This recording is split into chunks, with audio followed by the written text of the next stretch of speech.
invite you to look online for the other upcoming three, one this fall and two in the spring. It's a really great pleasure for me to introduce today's speaker, Dr. Peter Carr, and let me read you a little bit of his extremely impressive biography.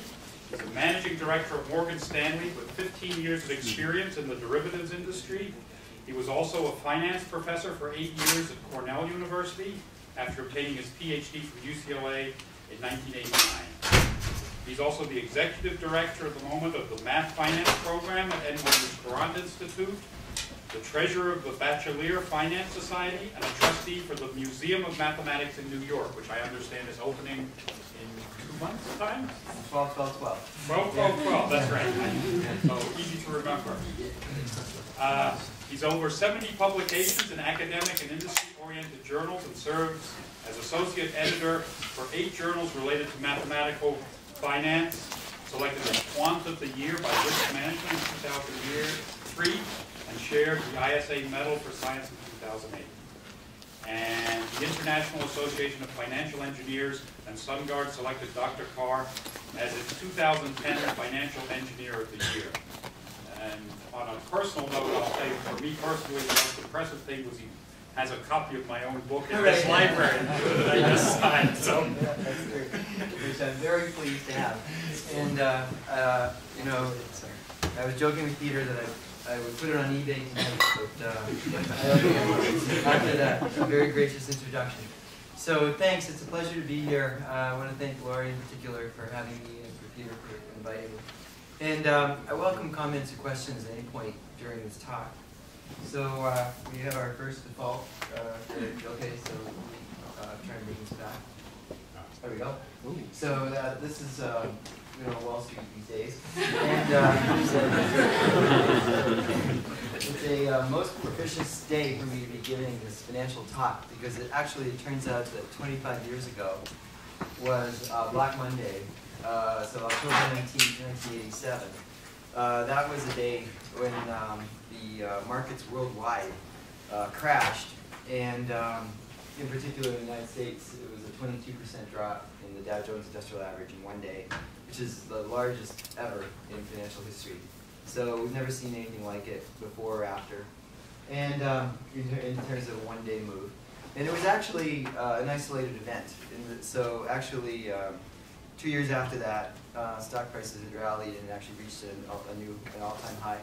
And it was just kind of like, but nowadays, hardly people talk about it. So when it happened, I was a doctoral student at UCLA studying finance, and I would go to the class and they would show me Black-Scholes, and it's this model where prices move continuously over time.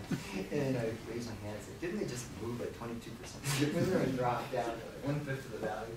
And so anyway, so people started to model jumps. And actually, in this talk, I'm going to have stochastic processes, but I'm not going to have jumps. So, but I should, given the reality of markets. So anyway, let's, so first the usual disclaimer. The lawyers made me put this in. There's actually about 10 pages at the end of these slides that elaborate on this disclaimer. You have to sign a form? Yeah. So basically, these are my thoughts and my co-author's thoughts. So Janine Yu is in my group. I run the Global Markets Modeling Group at Morgan Stanley. And he and I became interested in this topic in the last few months. So there's a paper by a well-known person in finance named Steve Ross, which began circulating last year, which has a surprising result in it, and we have tried to basically understand what's going on, and we've come up with our own way of understanding it. So, okay, so there's 5 parts to this talk. So first I want to review what are called fundamental theorems of asset pricing. And that's background for the main menu, the appetizer, if you will. And then there's the Ross recovery theorem. So that's a result that came out last year in a working paper. It's still not published, so it's been accepted in Journal of Finance, which is the mainstream journal for academic finance. And he develops his results in a mathematical setting in probability called the finite state Markov chain. And anyway, we were curious if they extended beyond that setting. And we find that to some extent they do, and to some extent they don't. So, anyway, and we'll try to be precise about that. So so his approach is one that I think he's got a very important result. And the particular way that he showed it is a bit foreign to people working in industry. So it relies on utility functions, which are things that we don't actually use at all.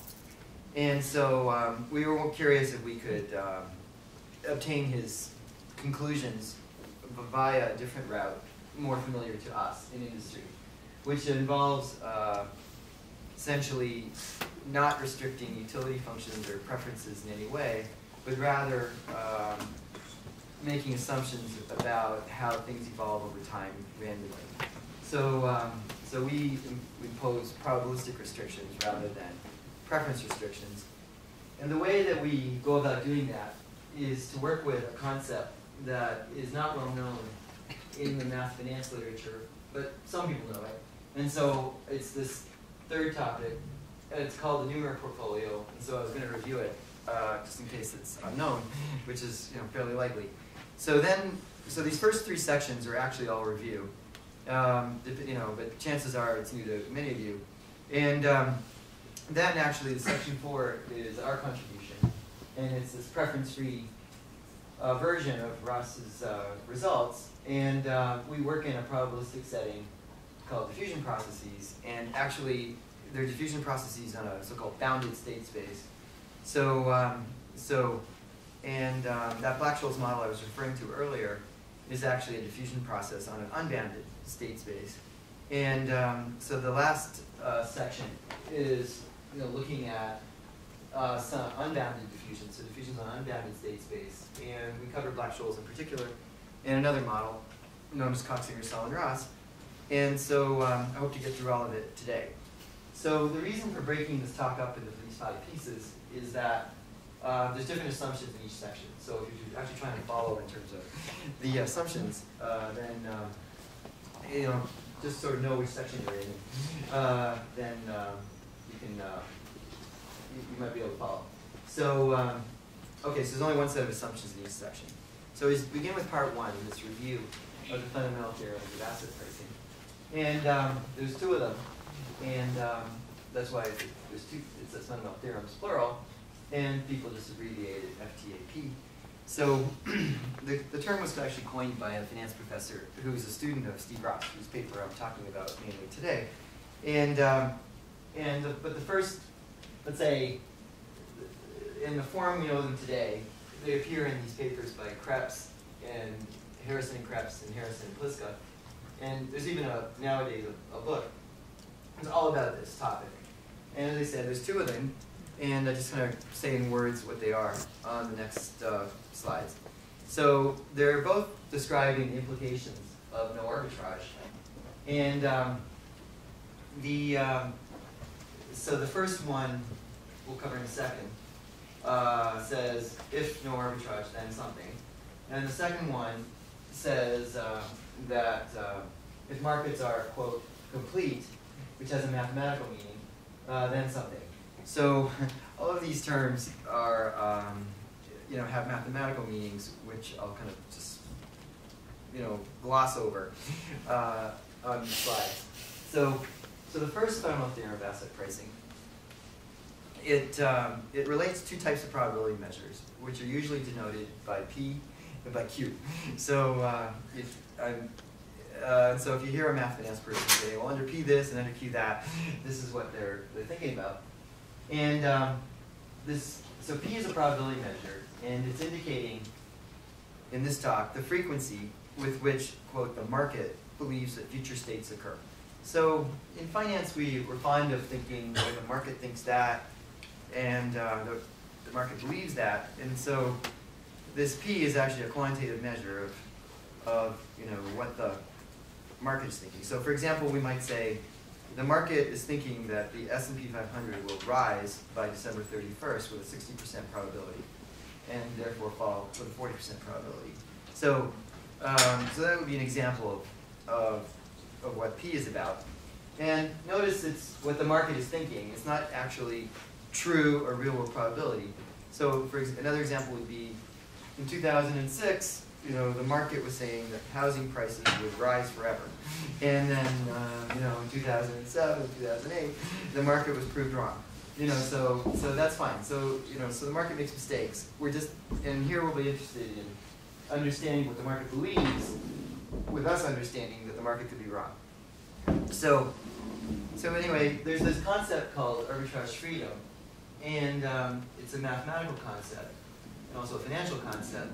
And it says that the market is arbitrage free if there's no way to form a portfolio that cannot lose and might win.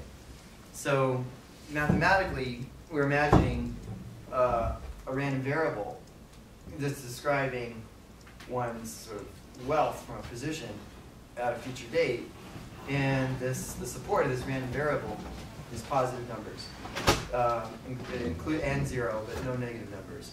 So, and we're saying that an arbitrage would be a portfolio with a property that its value at a future date is non-negative, and furthermore has positive probability of being positive. This probability we're using is this P probability, and furthermore has another property that, believe it or not, the cost of this arbitrage today is actually negative, meaning that when you put it on, you get paid.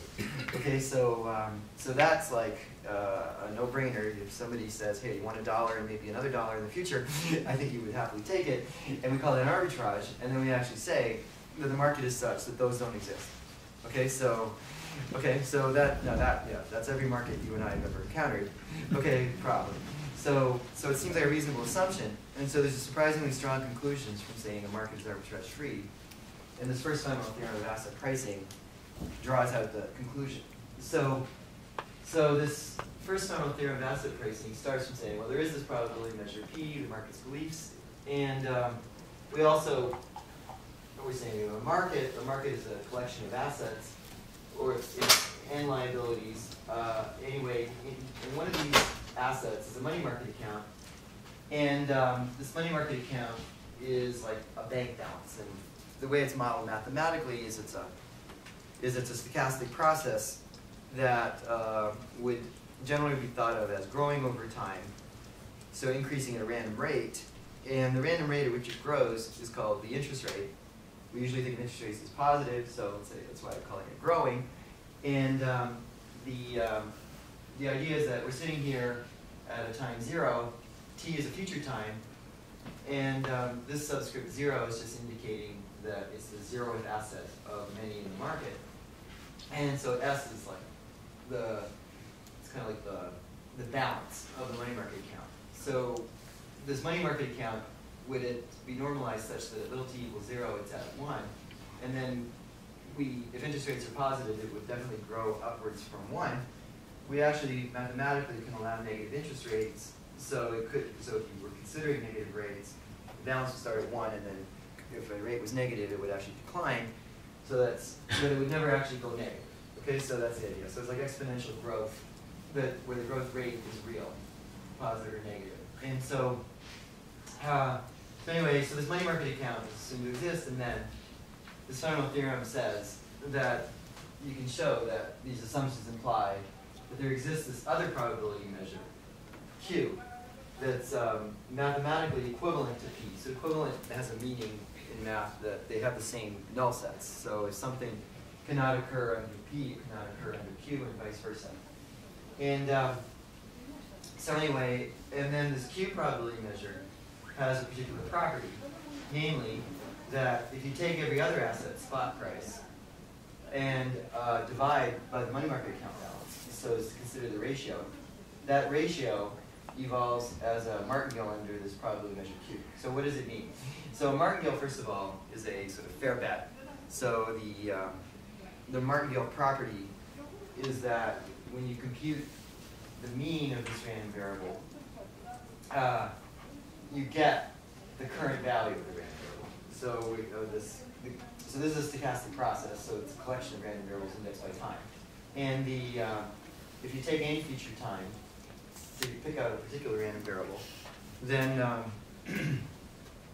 just one sec, I think, okay. Okay,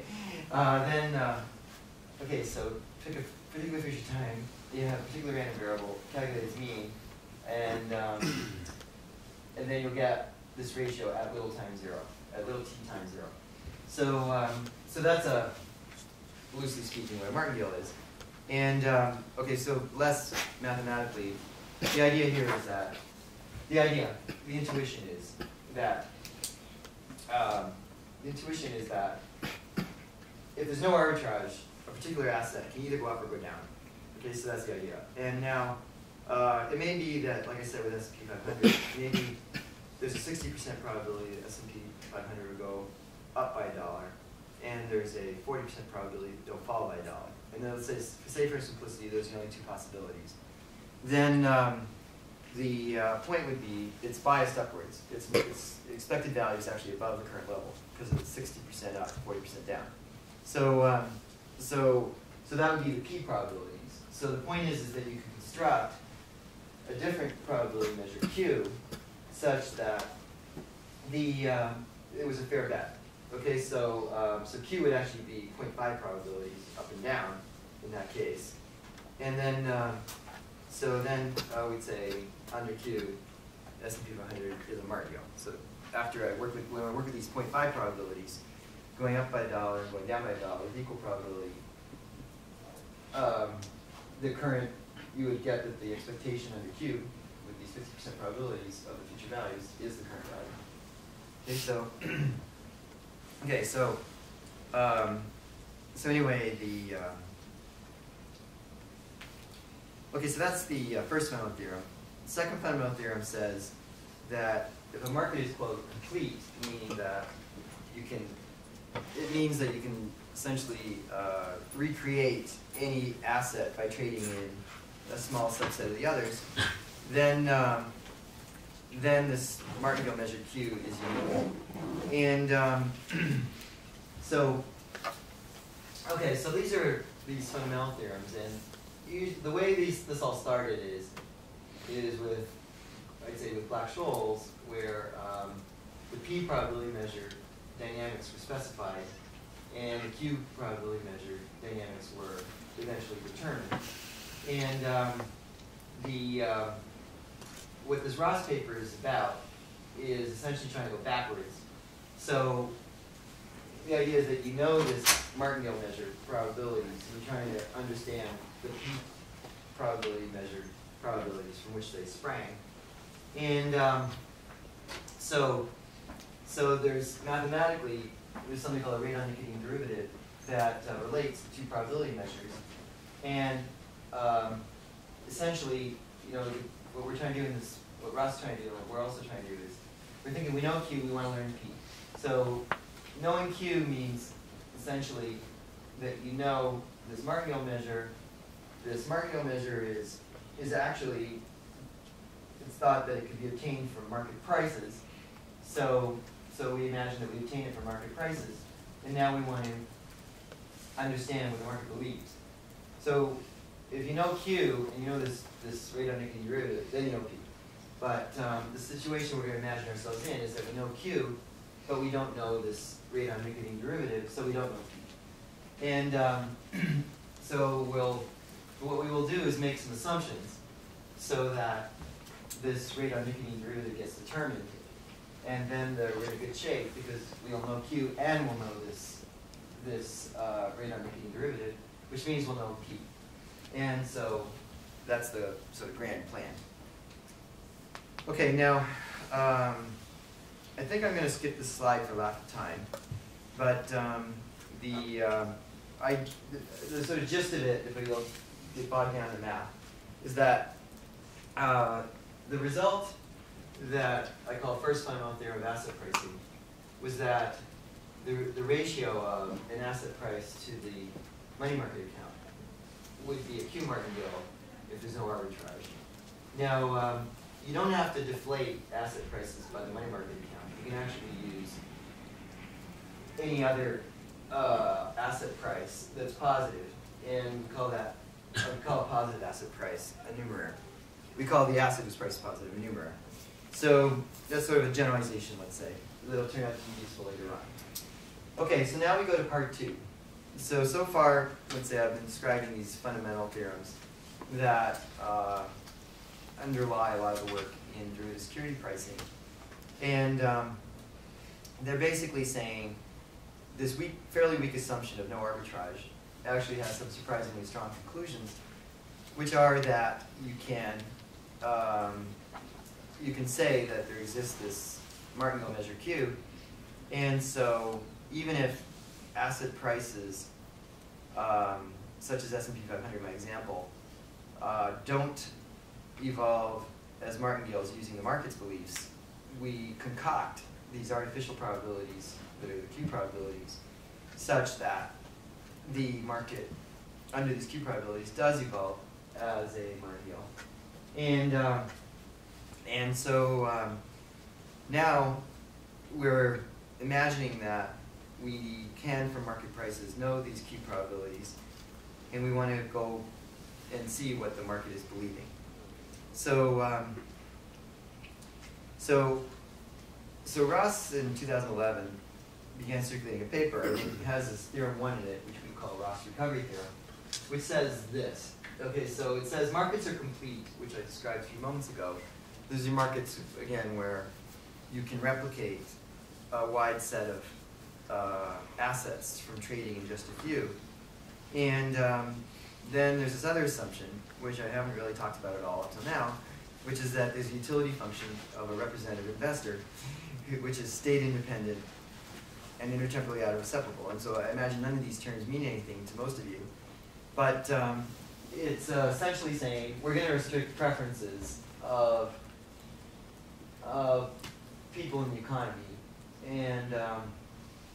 And so let's say that's something that's a bit foreign to not only you, but me. And so my co-author and I wanted to basically not make this assumption too, and still derive the conclusion that Ross gets. So a third assumption that Ross makes, which we more or less have, we have a slight variation on, but we're fairly close to, is that there's a single source of uncertainty in the economy. So that's a huge assumption. But that's like, let's say, this is like pioneering work of Ross, and so he's making it for simplicity, and hopefully people later on will generalize. So anyway, there's a single source of uncertainty. It's called X. It's a state variable, we call it. And Ross is assuming that under this restriction probability measure Q, it's a Markov chain. So Markov chain is a type of stochastic process where essentially you can say the idea is that your prediction of the future, given both present and the past, is actually independent of the past. So, or another way of saying it is that a prediction of the future, that you can say that the given, okay, like you think about 3 future times, like from say time 0 to time 2, let's say, and then time 2 itself, and then after time 2, and then you could say something like, given what happens in time 2, so conditioning on what happens in time 2, what happens after time 2 is independent of what happened before time 2. Okay, so people say that as, given the present, the future is independent of the past, and the thing in the present there is time 2. So anyway, that's the Markov property, and it's a well-known way of simplifying probability mathematics. And so Ross is working with such a thing, and we will as well. So there's this view in Ross that there's a finite number of states or possibilities. So when I talk about S&P 500 could go up by $1, down by $1, that means there's 2 states. So that's consistent with what Ross is doing. So he's saying there's not 2, but it has to be some finite number. And actually, like in this Black-Scholes model, we assume something like the price in the future is log-normally distributed, and there's a continuum of states, so uncountable infinity. And we want to go to something like that, and I will get there towards the end. So anyway, so if you make all those assumptions that Ross has, then Ross shows that the Markovianity under Q that's assumed is actually also under this alternative probability measure P, this equivalent probability measure P, and furthermore, I mean, so, you learn what the dynamics under P are of the state process X. So mission accomplished. So you learn the market's beliefs. So that's the idea of his theorem. So I don't have time to go through how he proves it, but he uses Perron-Frobenius theorem, which is a well-known result in linear algebra. And so that's, if you ever teach a class on linear algebra, when I say what's an application of Perron-Frobenius, here's one. So, so we were intrigued at Morgan Stanley that Ross is able to extract the market's beliefs from market prices and some assumptions. And let's say, and we thought, you know, traders there would be interested to know what the market's believing, but we didn't want to. I didn't want to have to be in a situation where a trader says, "Well, how are you doing it?" And I said, "Oh, we're assuming a representative investor with time separable utility, blah blah blah," because nobody knows what that means. So, so I wanted to phrase it in the language that people are more used to in industry, and so we wondered if we could get the same results without having to restrict preferences like Ross is doing. So, and also Ross is working with this finite number of states thing. You know, that's fine for the economic intuition, but actually in industry all our models have continuous state spaces. So like Black-Scholes type models, so we wondered if we could work with stochastic processes with a continuous state space. And we're just going to, as a first cut, we're going to work only with so-called diffusion processes, which are continuous stochastic processes that are Markov. So, and then finally, the way Ross sets up his whole problem, he works with this. He kind of has to. He works with a representative investor who's like an average of every person in the economy. And when you go across all individuals in the economy and ask what assets are they holding en masse, then it's everything in the whole economy. And so we wanted to actually just consider a strict subset of the economy. So the Black-Scholes model, which some of you know, is a model where, let's say, you model a particular stock. It might be, say, Facebook, which is actually a small part of the whole economy. Okay, so and you know, Facebook is definitely not the entire economy, and you know, we all know that it was actually closer to the entire economy when Morgan Stanley first brought it out. But definitely a small part. So okay, so anyway, okay. So we wanted to just consider a strict subset of all the assets in the economy, and Ross's formulation doesn't let us do that. So we wanted to, so those were our missions. Our goals were to drop preferences, consider a subset of the economy, and work with diffusions. So that's what we do. So, so what do? We start with this money market account, which I described earlier as a bank balance. And we add to it a set of n risky assets. So n is a finite number here, and you know, that's realistic. There's a finite number of assets in the economy, and there's a finite number of assets we want to consider, because we're just going to consider a strict subset. So, so anyway, in choosing the subset, we want it to be reasonable that there's no arbitrage among the assets, because we're going to assume no arbitrage, and furthermore, that a single state variable drives them all. So that means that they're all tightly integrated, that they move together. But locally, they're basically linear in each other. So that's a strong assumption. We realize it's strong. And let's say future research would have multiple state variables driving them to weaken that. Okay, so then we wanted to avoid restricting preferences like Ross did, so we work with something called numeraire portfolio that I'm going to talk about in the next section. And it's composed out of just the n plus 1 assets in the economy. So what we do is we restrict the risk-neutral dynamics of the value of this numeraire portfolio.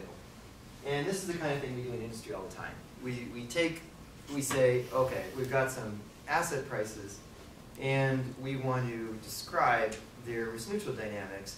So we pick a class of possible dynamics. So an example would be, we say that, for example, a stock price is following geometric random motion with the volatility not known in ex ante. Volatility is just some positive number, we don't know which. Then we look at asset prices, particularly we look at an option price in that case, and with just one option price, we could back out what the implied volatility is of that asset. And then we would have completely determined the Q dynamics of this asset. So then that's usually where we stop. But what Ross is saying is, well, you know what? If you're willing to make some further assumptions, then you can go from that known Q dynamics to the so-called P dynamics, or what the market's believing. So we thought that was interesting, and so we wanted to know how to do that, but without restricting preferences. So what we'll do is restrict the dynamics of this so-called numeraire portfolio, which I need to tell you about. And then the way we restrict the dynamics of the numeraire portfolio is we say that the value of the numeraire portfolio is diffusion, which is, again, a continuous markup process. It's time homogeneous. So time homogeneous basically means that where you are in time is not affecting the probabilities being assigned to future states. So it's as if in 1900 you think about 1901 and you have a probability distribution, and then in the year 2000 you think about 2001 and you have the same probability distribution.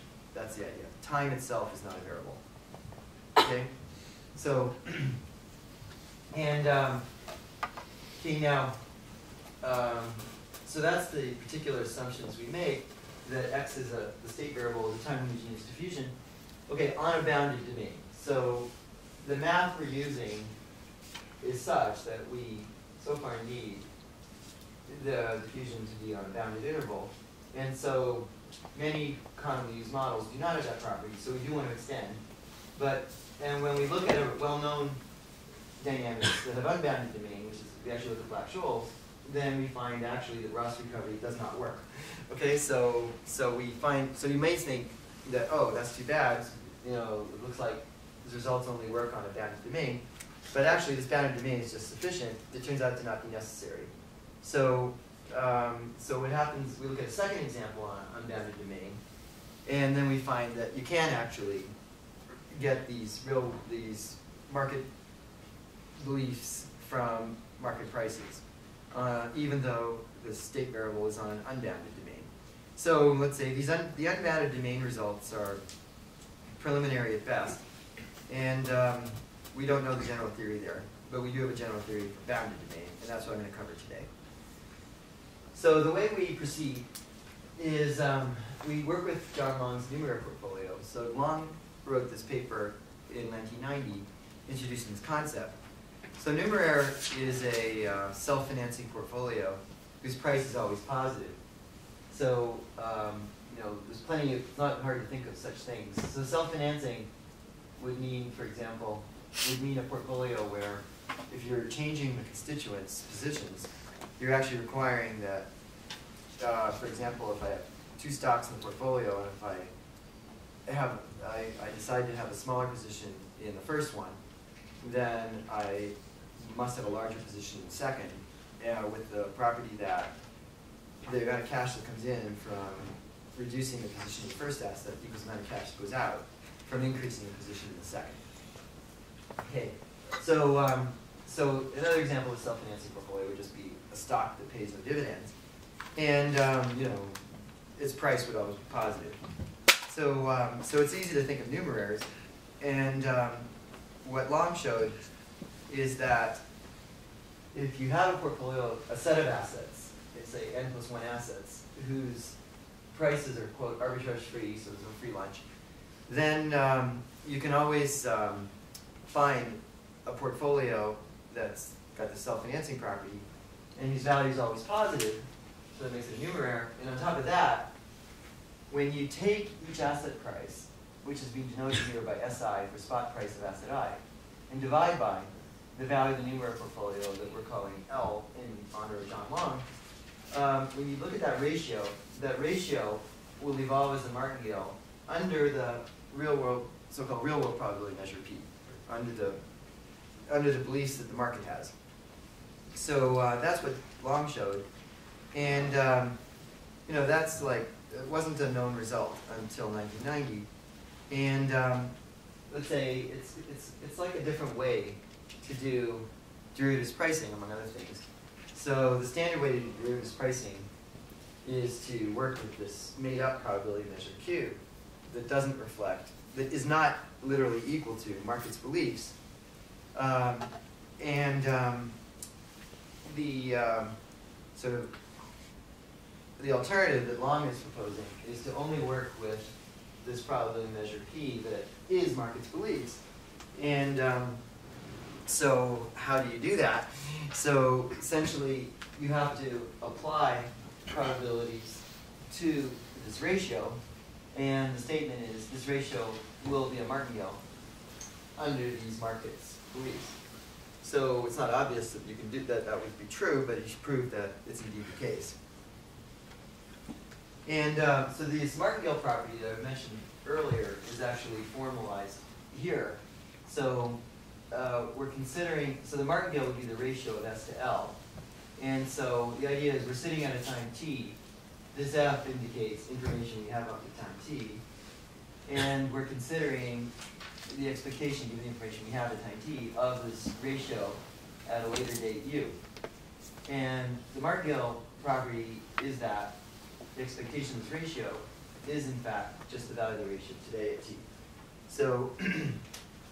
So, what John Long is saying is that if there's no arbitrage among n+1 assets, then you can always construct this portfolio whose value is L such that this property holds.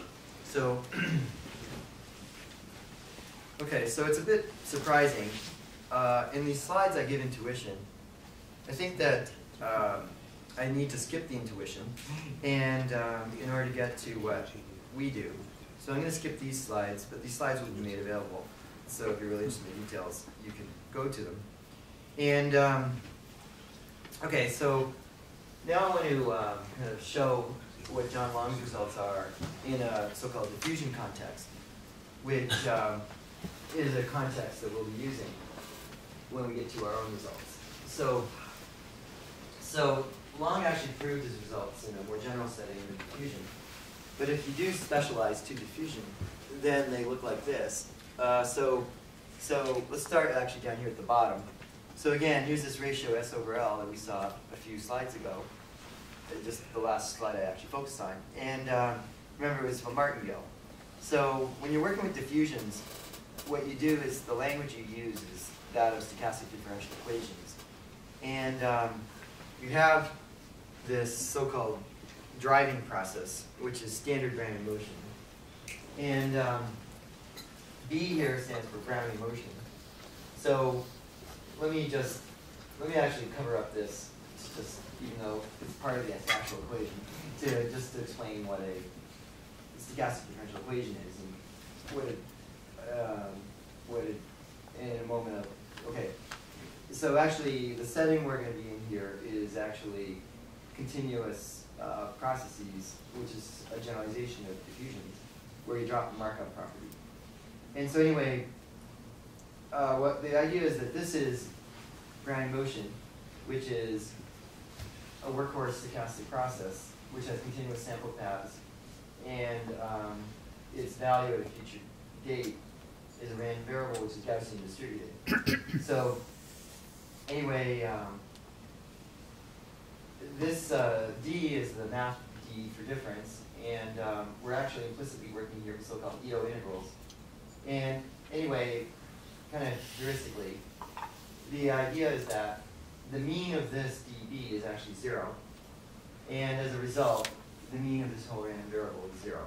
So the fact that that's there, this so-called sigma IT, it doesn't actually affect, like there's a transference of 0 mean from here to 0 mean here.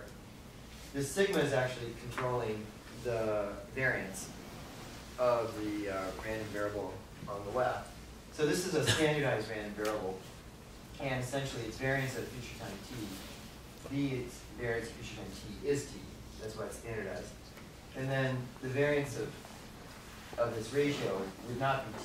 And this is actually, in general, a stochastic process that's governing the variance of the ratio S to L. So, okay, so anyway, the point of this slide is to indicate what the dynamics of asset prices are under this probability measure P when they're continuous over time and when there's no arbitrage, so that John Long's results can be applied. And the top equation is saying dSIT over SIT is the return on the IF asset over an instant of time. And on the left-hand side of this equation, we're subtracting from that return RT dt. So RT there is the short interest rate. That's the rate at which this money market account balance is growing. And so the idea is that what's on the left-hand side there is sometimes called excess return. And it's actually what you would anticipate to earn from a portfolio which has, say, $1 in the risky asset, where that $1 was borrowed by you. Okay, so so ex post, you would, your return would be the left-hand side there. So ds over s would be what the stock did if it was a stock. So, for example, if it was Apple and went up 10%, ds over s would be 10%. But then you'd have, the idea was that you borrowed completely the cost of buying this Apple share. So if it costs $100, you borrowed $100, and at the end of the period, ex post, you got to pay the interest on the borrowing. So that's why we're subtracting that short rate, little r. And on the right-hand side, what's being stated is there's two components to this excess return on the left. So let's start from the far right. So that's the sort of purely random component. There's again the V there is the standard variation again, and so the point of that last term on the right is that it's zero mean, and but positive variance. Now the term that's just after the equal sign is not zero mean at all. It's actually non-zero unless that sigma IL happens to be 0. So anyway, so let's say it's not. Then so it's that first term after the equal sign is actually capturing the mean of both of the random variable, both the right and the left. And we actually call that in finance risk premium. So now it's being denoted with a letter that's not the usual letter for risk premium. So it's being denoted by there as sigma ILT, which is actually capturing the covariance of the asset I with the numeraire portfolio L. So what John Long showed is that if there's no arbitrage, then asset prices would, and if they're continuous over time, these asset prices, then they would follow this equation here at the top, which is saying, to a finance person, the important point about it is that the risk premium, which is the expectation of the excess return, is actually the covariance of the asset with the numeraire portfolio. So this is actually, when people in finance say risk and reward are related, this is actually what they're referring to.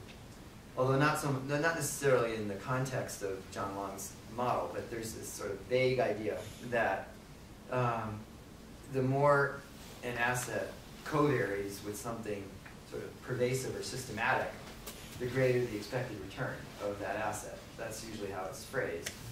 And here it's an actual, it's a very precise statement about what is the systematic quantity that the assets are covariant with. And I'm calling it systematic, but it's the same across all assets in the subset. Okay, so there's this numeraire portfolio value L is the same for each asset in the subset, but as you change the subset, L changes. Okay, so anyway, there's this well-known theory in finance called capital asset pricing model, where a similar equation to this shows up, but instead of that numeraire portfolio with value L, in that cap M, you have the so-called market portfolio, which consists of all assets in the entire economy.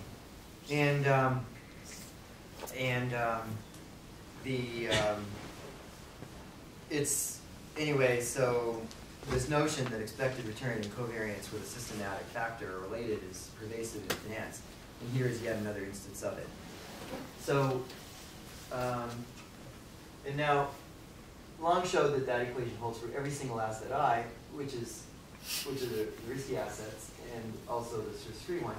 And as a consequence, mathematically, if you multiply the equation at the top by the weight each asset has in the numeraire portfolio and then sum across assets, you end up with this equation, which is saying that for the numeraire portfolio value of L itself, the risk premium is its variance. So that is a very simple statement to make.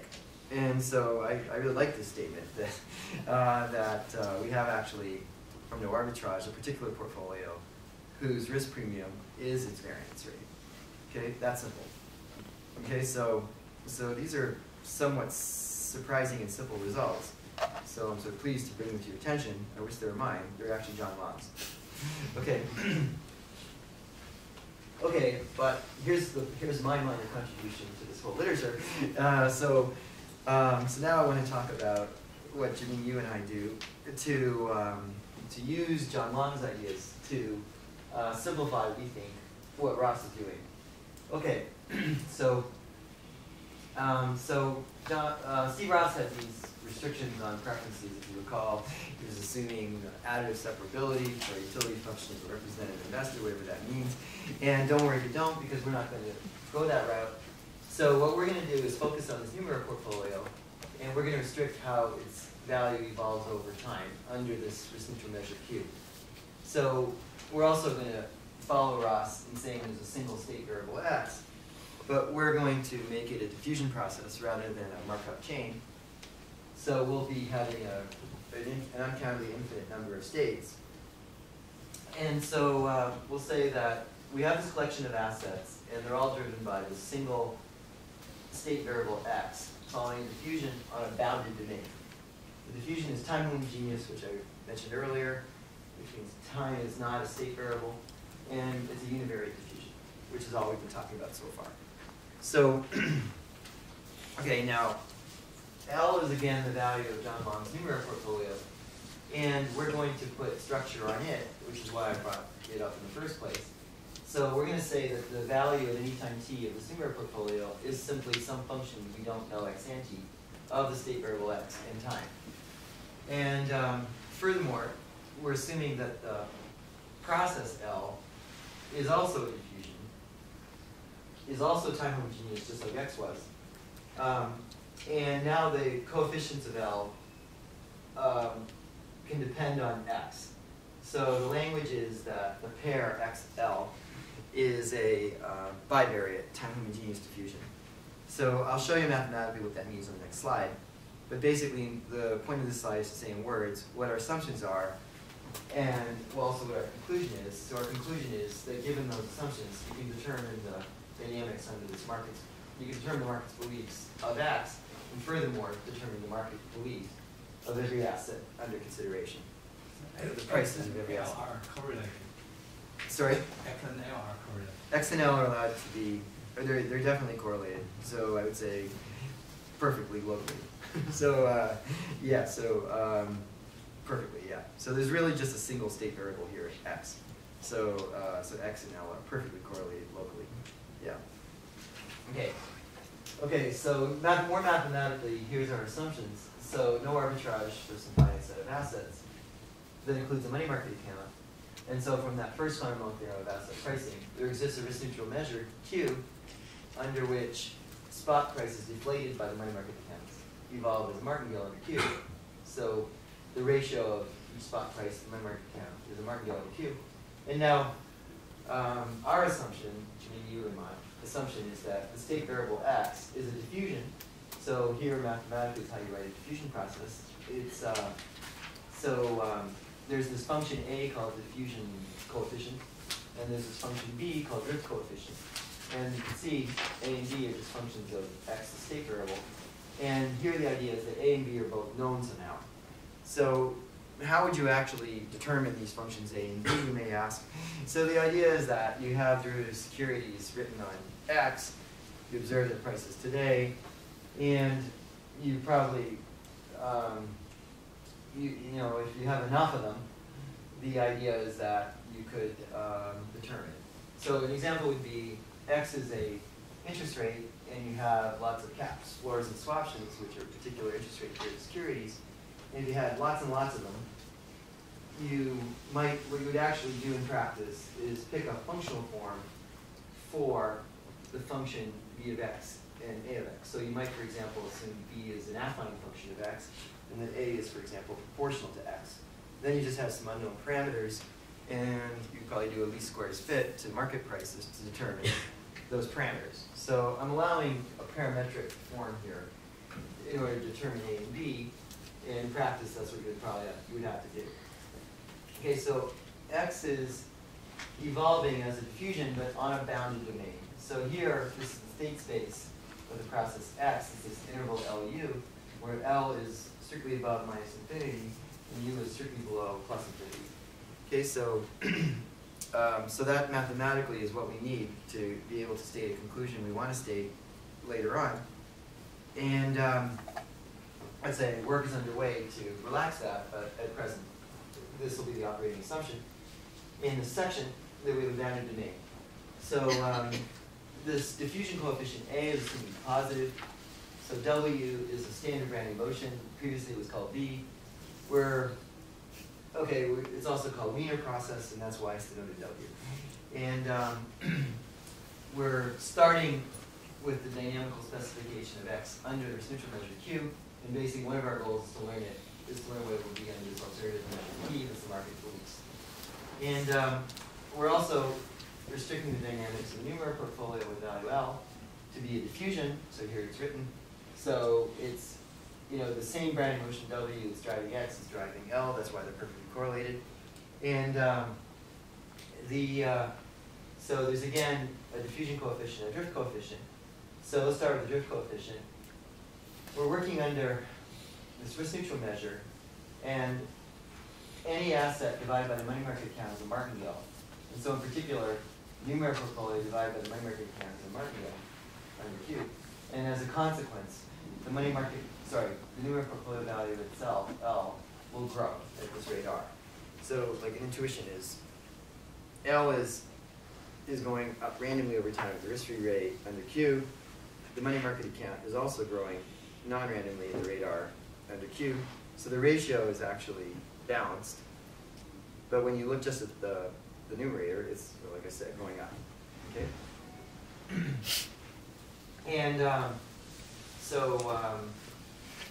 the thinking here is that we even know how the short rate R depends on X, but we don't know this particular function here called the volatility of the numeraire portfolio.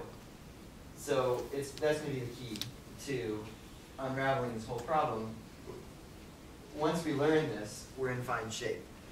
The reason is, once we learn this, if we go back to this slide, we're actually working with continuous dynamics, but we're working also with diffusions, especially a subset where you have a Markov property. And so if you look at that top equation, now we're working with the setting where that R sub t is actually a function R of x that we know.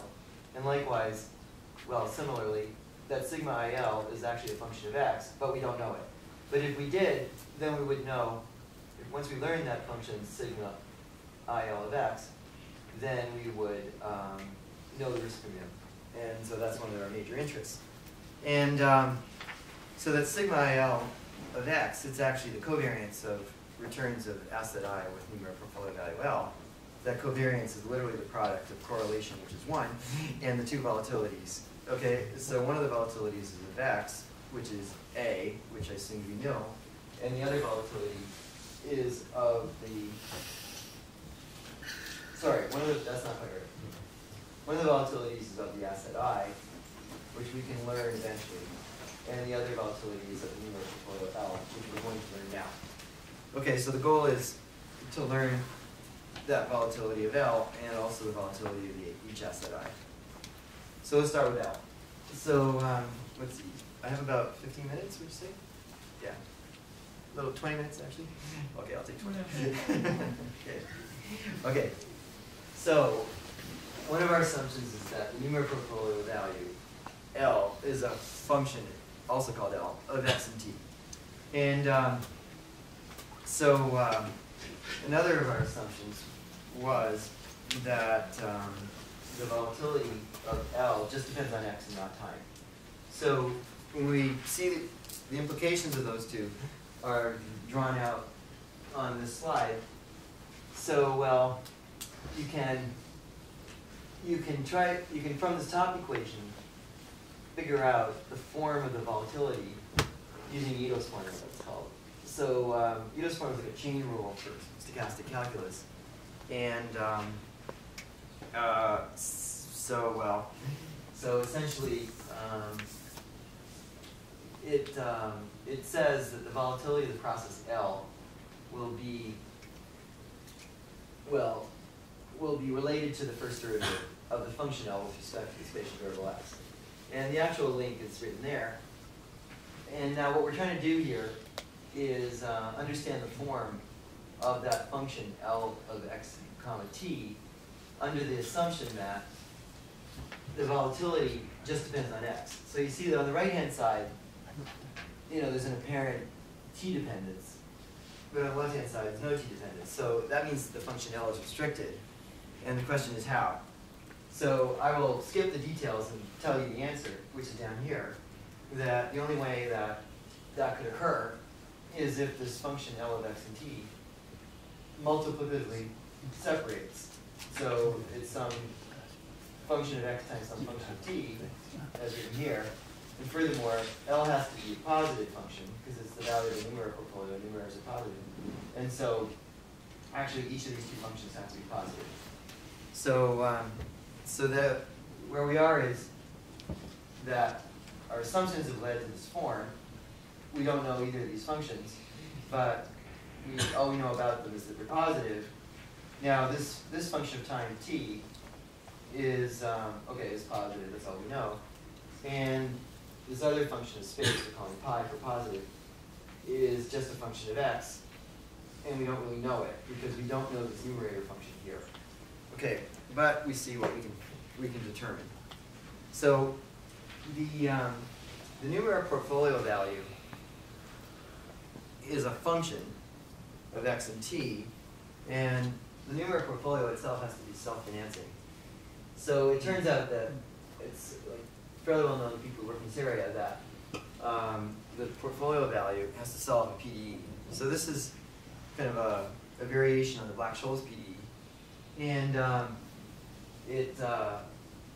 Black-Scholes is in my mind a special case when the drift is a short rate times x, and a squared of x is proportional to x squared. So anyway, this is a slight generalization. And so this PDE has to hold, basically. And on top of that, the last slide showed that L has to have this form. Okay, so we put the two statements together, and you get some strong implications. So first is that the positive function of time is in fact an exponential function of time.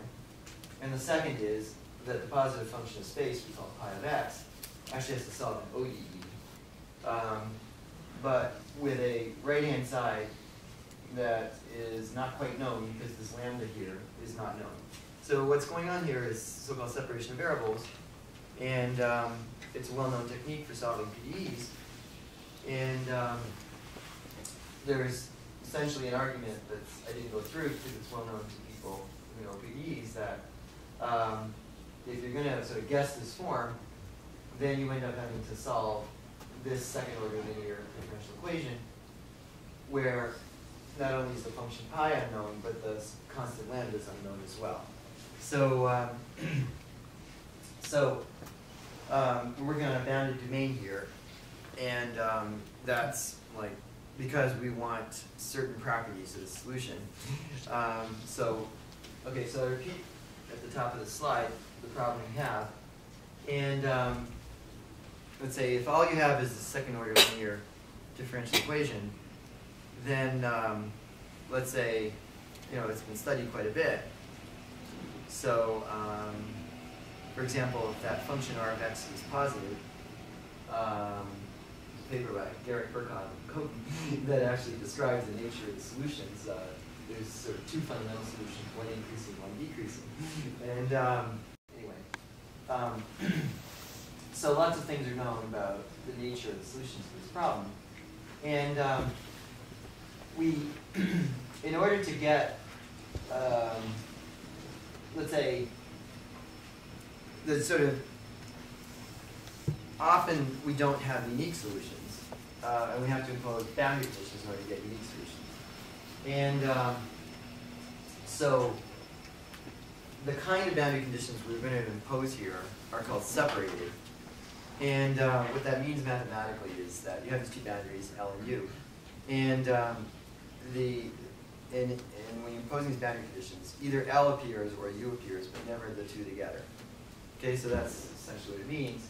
And if you have such a problem with separated, so this ODE with separated boundary conditions, it's called a regular Sturm-Liouville problem. So Sturm-Liouville describes that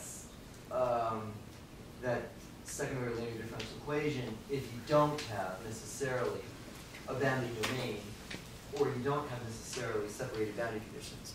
But if you have both boundary domain and separated boundary conditions, then it's called regular. And let's say what Sturm and Liouville themselves contributed is the nature of the solution when you're in this setting.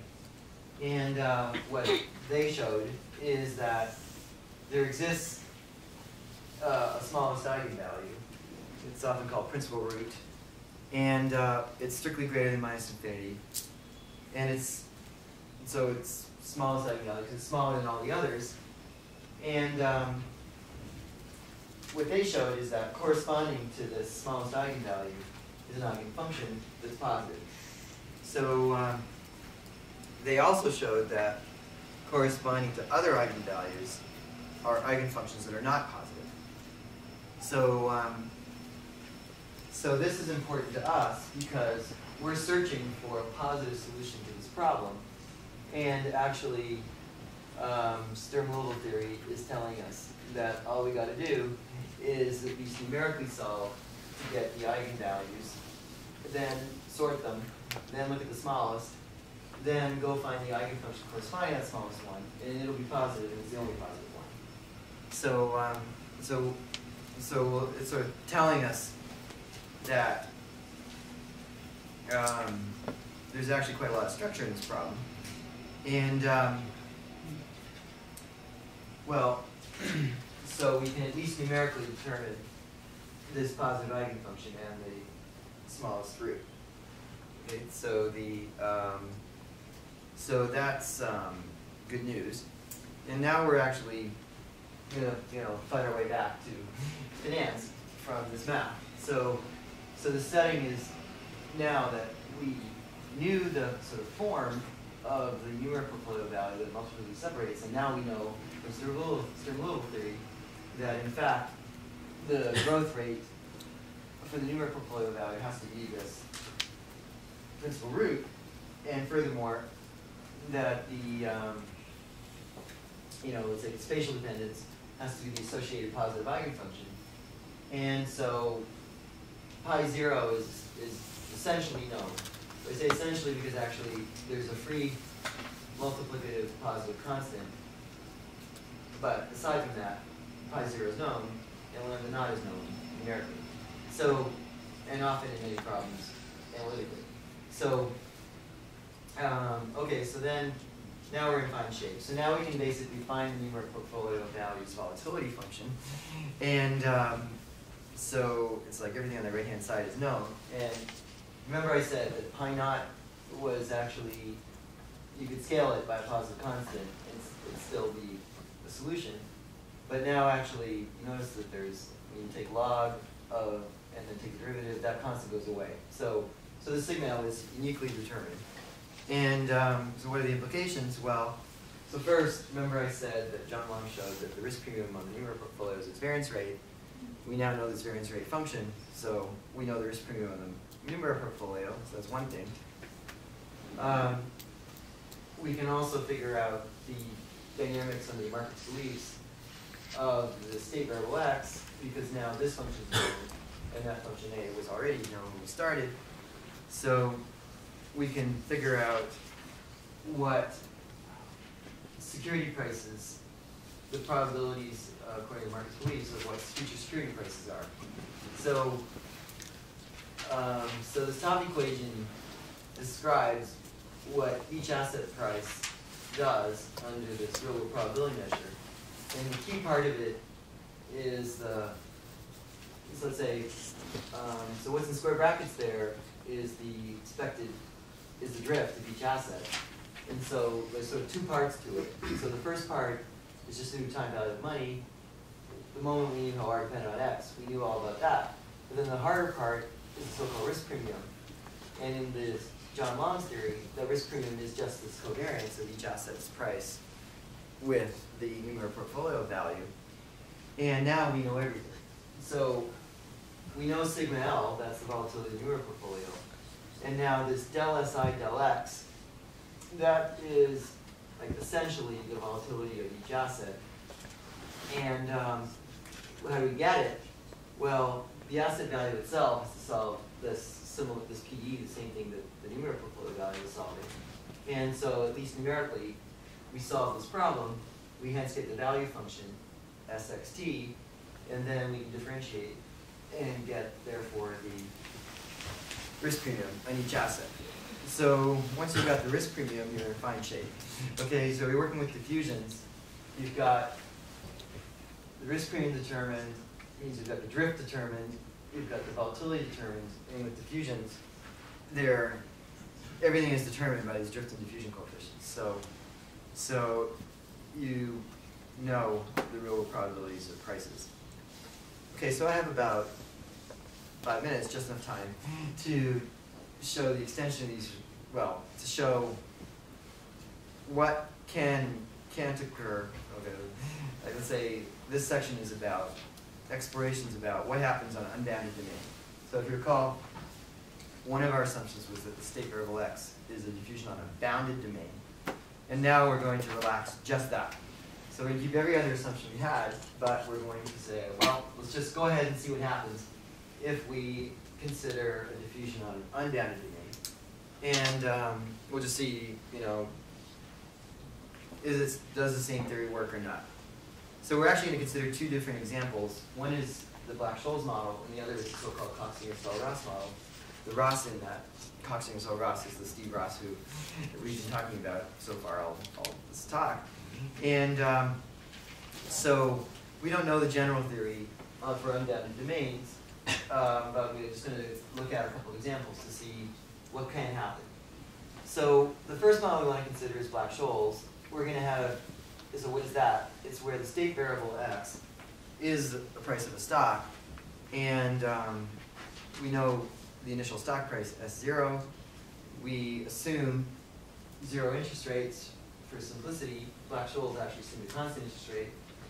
And we assume furthermore that under Q, which is risk neutral probability measure, that x is following geometric gravity motion, it's called.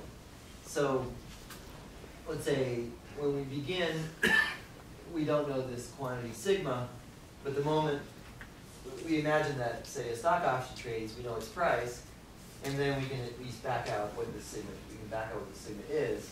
So at that moment, sigma gets determined as a number, say 0.3. So now you actually know the specific risk neutral dynamics of x, the state variable, and it's geometric gravity motion with volatility 0.3. And so the domain of a geometric gravity motion is the positive real line, so that's an unbounded domain. So let's just see what happens if we follow our theory, which was only guaranteed to work on a bounded domain. Okay, so so there's a, the key thing is to get to the Sturm-Liouville problem, and now we're on a unbounded domain. So the Sturm-Liouville problem boils down to this problem. Can you find a unique, up to scaling, positive eigenfunction for this problem? And this is actually a well-known problem in introductory to ordinary differential equations.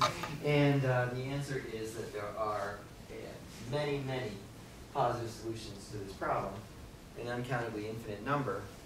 And so what happens is that we are unable to uniquely determine that positive function pi, so unable to, as a result, determine the market's beliefs. That'll be the consequence. So let's say, so Ross's results do not work in the Black-Scholes model is one of the points here. So, so you may say, oh, well, so you've only shown it's working on bounded domain. Here we've got an example where an unbounded domain, you're unable to determine the market's beliefs from the assumptions made. So that you may think that bounded diffusion is necessary or something. You may think that boundedness is necessary. Well, it's not. So we have another example we look at, which is Cox-Ross model for the short rate. So short rate means short interest rate, and so it's a short-term interest rate. And there's this well-known model in the finance world called Cox-Ross, and the three authors start by, well, let's say the way it's done nowadays is you start under risk-neutral probability measure Q and assume this so-called mean reverting square root process for the short interest rate R. And so here we're imagining that we calibrate and we're requiring that the parameters, which are mu, kappa, and sigma, come out positive. So in particular, kappa being positive means that the process is mean reverting. If kappa were negative, the process would be mean repelling. And kappa is a fairly important parameter, let's say. And it is something that can change when we go to market's beliefs, and you'll see in a moment that it does. So, so anyway, our theory says you're interested to know whether there's a unique positive solution to this Sturm-Liouville problem on an unbounded domain. We're in an unbounded domain because the lower limit, okay, is 0, that's fine, but the upper limit is infinity. So, so the actual problem is down here, and now the question is, does there exist a unique positive solution to this problem? And the answer turns out to be yes. So this is an example of a problem where you can actually analytically solve for all the eigenfunctions and eigenvalues, and you can just stare at them and see that there's one positive eigenfunction and all the rest are negative. Or all the rest, not are negative, but are real. So they take both sides. So, okay, so you have to trust me on that. And so that means we can use our one positive eigenfunction to figure out the dynamics of the state variable, which is the short rate, under the real world probability measure, under the measure P. So we do. And we end up with these are the dynamics under the market's beliefs P. And they're remarkably similar to what they were assumed to be under Q, but they're not identical. So you end up in the same general class of a mean reverting square root process, but actually the speed of mean reversion was previously called kappa, and now it's a different number, gamma. They're related by the equation at the top of this slide.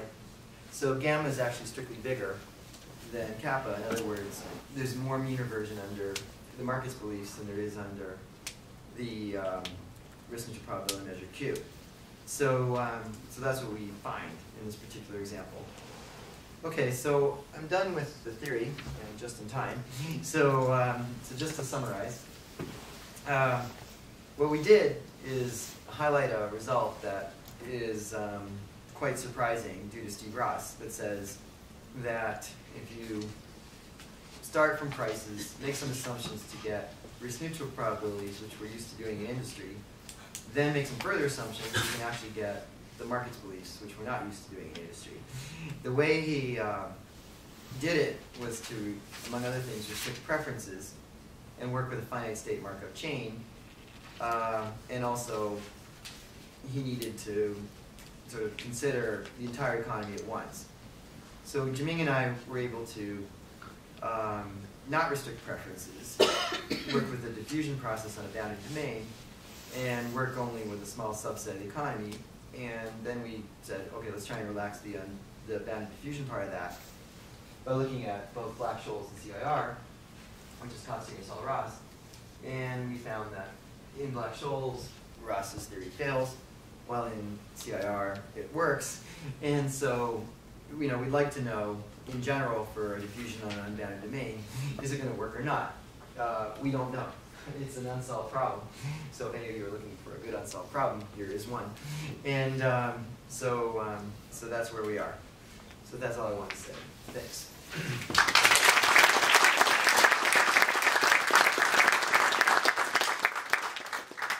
Very interesting talk. We have time for a couple of questions.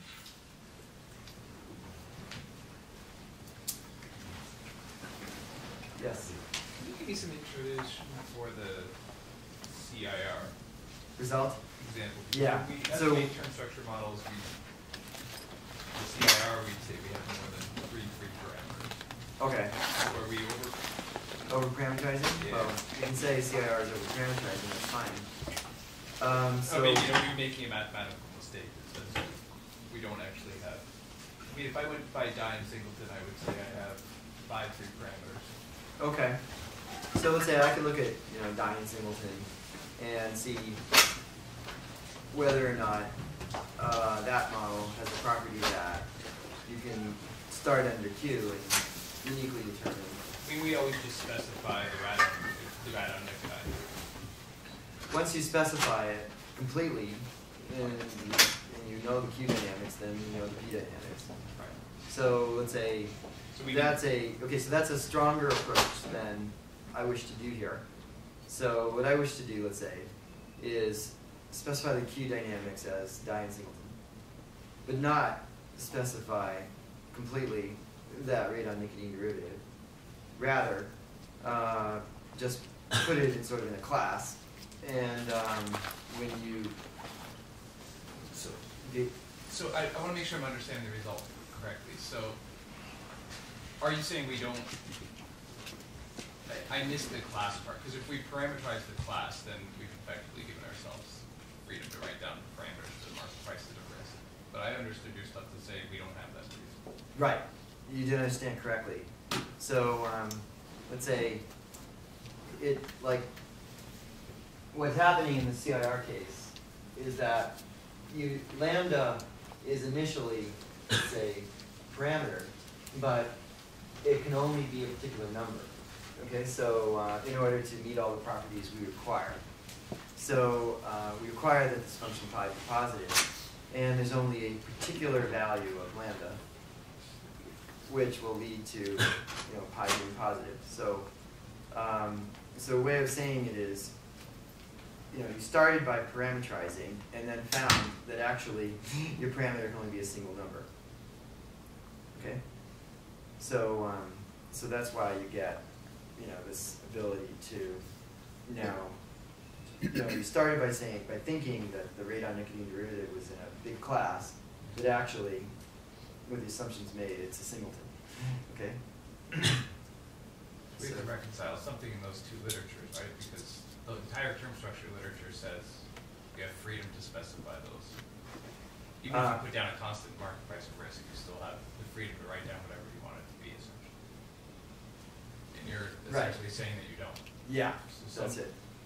That's true. So there's some class. If so you're right that we are saying one doesn't have that freedom. Now let me just make a point that let me just refer to a particular slide. No, just a second.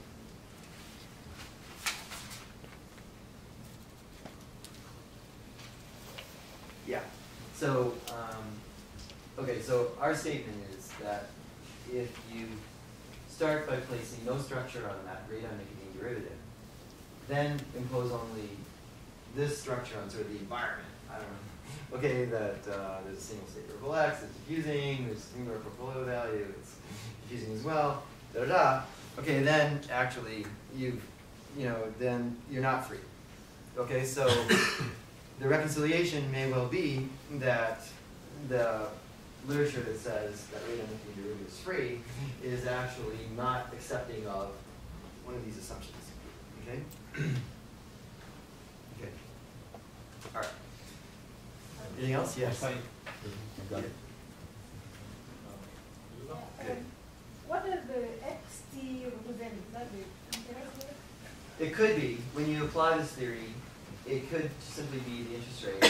When we applied it at the end to the Cox-Ross model, X was the interest rate.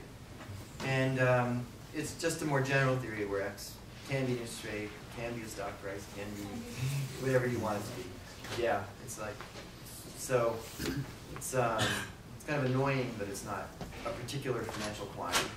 But on the other hand, it's liberating. So it's whatever you want it to be that makes the whole theory realistic.